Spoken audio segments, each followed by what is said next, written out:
I'm Joan Ashworth and I'm a filmmaker, as it says in the introduction, and until recently head of animation at the Royal College of Art. And I wanted to pick up on what Tim was saying about creativity, because it's kind of about creativity, and I want to perhaps point you in the direction of how to look after your creativity and how to show future employers what creativity you have, what skills you have, how to showcase that.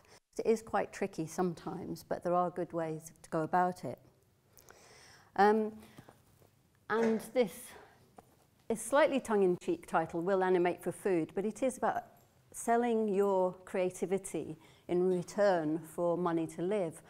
And I found you can make a very, very good living as an animator, as a teacher, doing loads of things, traveling the world. So it's a brilliant career, and so I hope that you will find that career and really enjoy it, because it's a fantastic business, I think, and potential to make lots of money if you choose the right way, or how really explore your creativity and build that as you go along.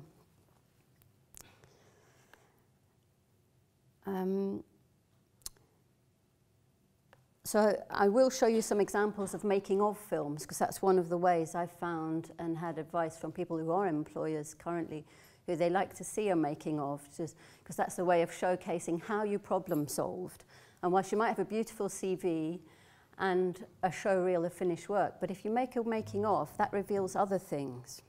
Okay, so that gives you an introduction to the person, and also he talks about how he solved problems as well. So it's a great way to show how you might go about being a person in a team, but also how you've got over difficult aspects of your work.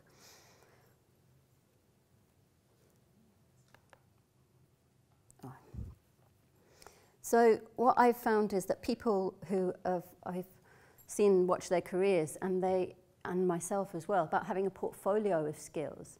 So you tend not to have just one skill, but a whole range of things that you can, different parts of your personality that are nurtured and are good at different things. So you might combine doing advertising with teaching, or making short films and doing some advertising or some teaching, or research. And by combining these different types of work, they nourish different aspects of yourself, and keeps you developing, keeps you on your toes. And many people who go into teaching also get access to different sorts of funding than you can in the commercial world. So you can get research funding, or you can get commercial funding or arts funding. So you need to reflect on yourself and look at what sort of person you are, and where you would find what would cover the different aspects of your personality.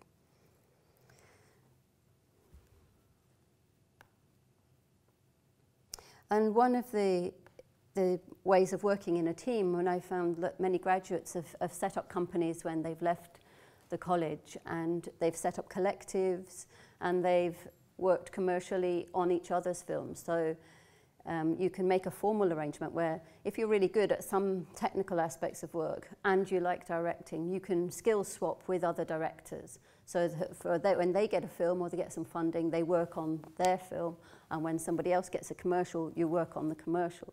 And that's the way of skill swapping and being able to move around and be fluid.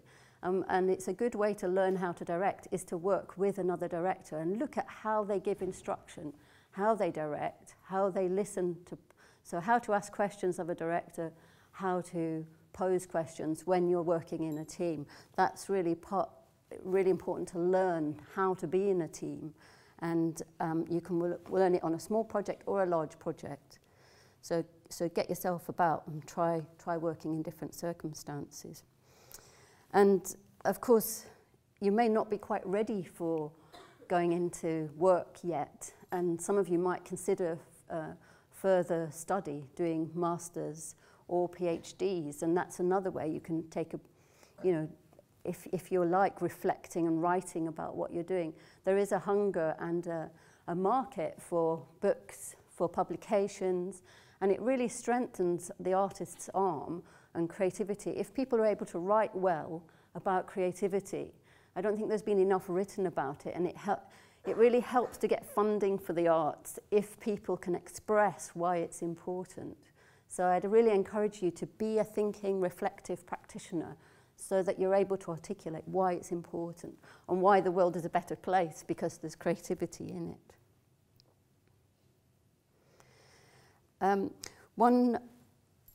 One way, through documenting your creative process, it helps you to reflect back on it.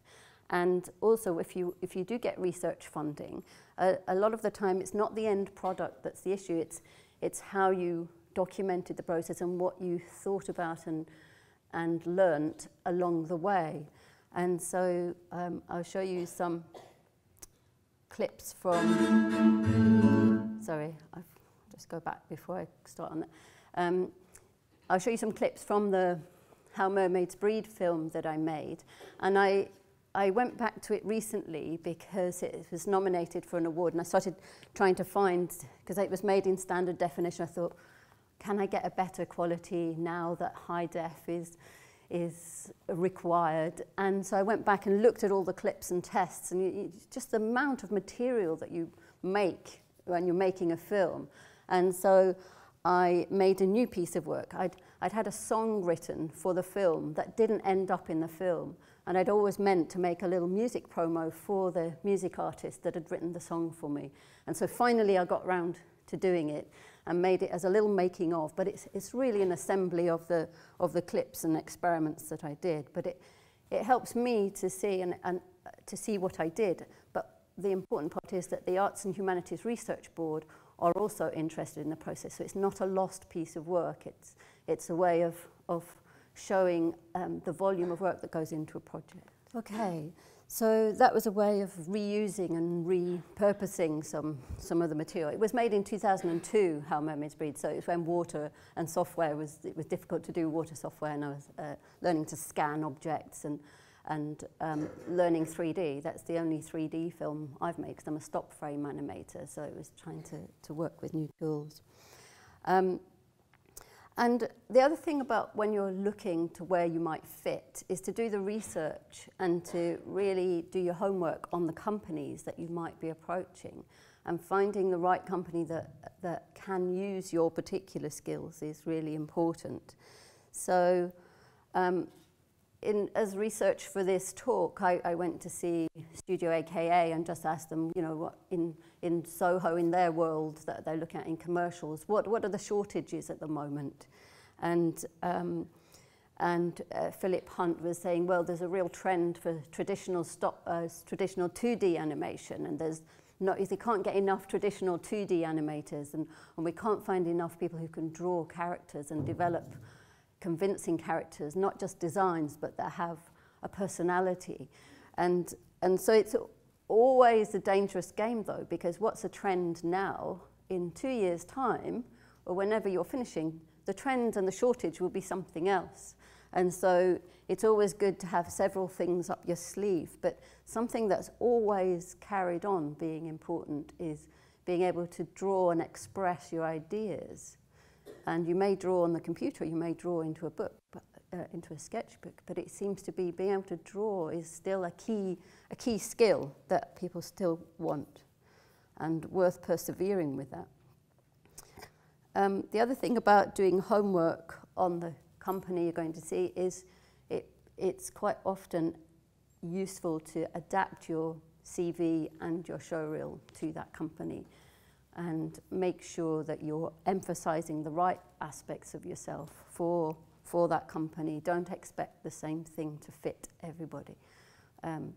Sometimes if you're working in an academic world, you have a CV for an academic world, you'd have a CV for commercials, and you have a CV for arts applications. Some people have different websites for each personality, because it's sometimes the arts world don't like it if you're doing commercials. So it's important to maybe just have different disguises to be a cubist and show your different faces when necessary.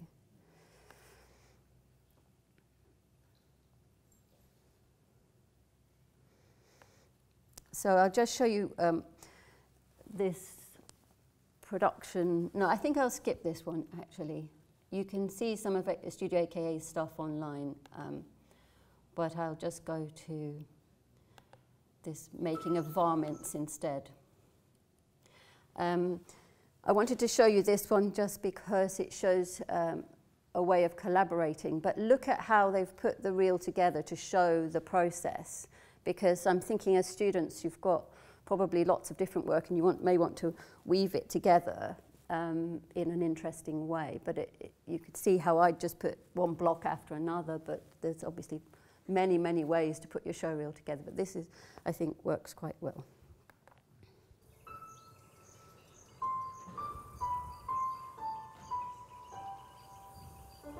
When I was little, I remember sitting in fields where the grass, you could hear the wind in the grass. And I think it's a real shame that everybody doesn't have the opportunity to be somewhere that quiet and just hear natural sounds and bees and grass. It's such a calming, grounding thing that everybody should be entitled to. If we're not careful, there's not going to be the space left to allow everybody to have that.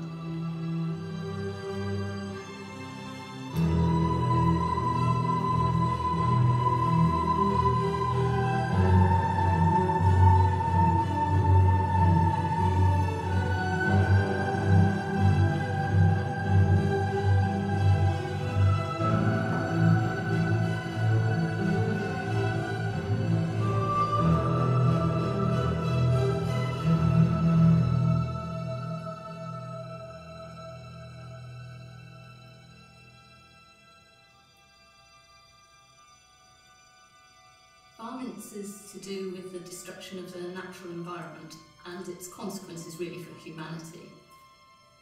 It's very much my personal attempt to get people to slow down. It was Helen's inspiration. It was her first-hand experience with something impinging upon her lifestyle. What it did was it chimed with a lot of things that I feel about, quite passionately, about the way things are going. As far as all this noise and intrusion into personal space that's sort of endemic at the moment.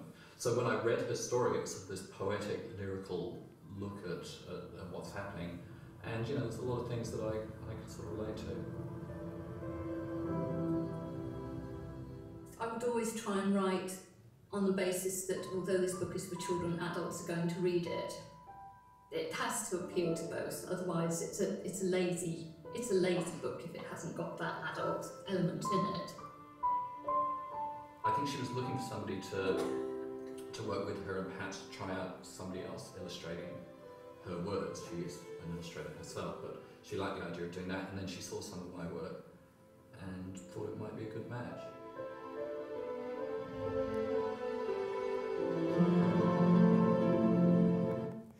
Okay, I'm going to finish there, but I just want to recommend that every day you nourish yourself by doing something risky and creative every day, and build up a network of colleagues who are willing to give you feedback, so that if you're, even when you're at college or after college especially, is build up people you can show your work to. So as you're developing ideas,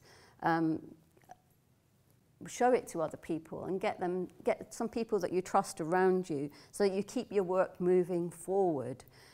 Go to exhibitions, go have adventures, and just keep yourself travelling forwards and have brilliant careers. So that's it, there's Q&As afterwards, but thanks very much.